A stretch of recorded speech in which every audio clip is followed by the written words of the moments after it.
یەکێتی بە ئومێد بوو کە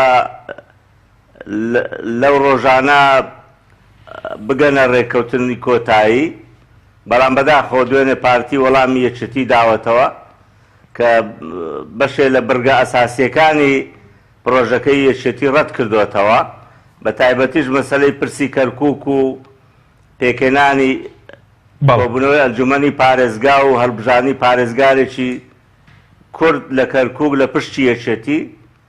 ئێستا پارتی داوا دەکات کە دەبێ ئەم پرسە دوا بخرێ بۆ دوای پێکێنانی حکوومەتی کوردستان، و یەکێتی بە هیچ شێوەیەک ڕازی نییە بە پارێزگاری بێلایەن، چونکە بە ئیستیحقاقی یەکێتی نیوەی کورسیەکانی پارێزگای کەرکووکی بەدەستهێناوە.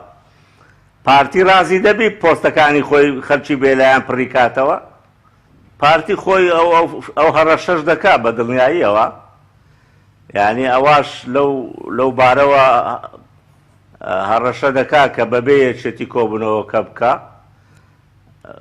ئەوە دەگەڕێتەوە بۆ خۆی، چونکە خۆی کۆبوونەوەکە ئەگەر بەبێ یەکێتی کۆبێتەوە و حکوومەت پێک بینی، ئەوە خۆی لە خۆی بەڕاستی بڕیارێکی مەترسیدارە لەسەر ئایندەی ئەو هەرێمە، یعنی خۆی یعنی دابەشکردنی ئەم هەرێمەیە. دەبێت پارتی ئەوە بزانی کە ئەم بڕیارە کارێکی ئاسان نییە و هەموو دۆخەکە لە هەمووان ئاڵۆزەبی، ینی لە خۆشی ئاڵۆزەبی. دووش دەبێت پارتی بزانی ئەو هەرێمە بریتە لە دوو مەنتیقەی نفوس. ڕاستە یەک هەرێمە، ئەگە پارتی لە مەنتیقەی نفوزی خۆی حکوومەت پێک بینی، یعنی خۆی تەقسیمی هەرێمی کوردستانەکە.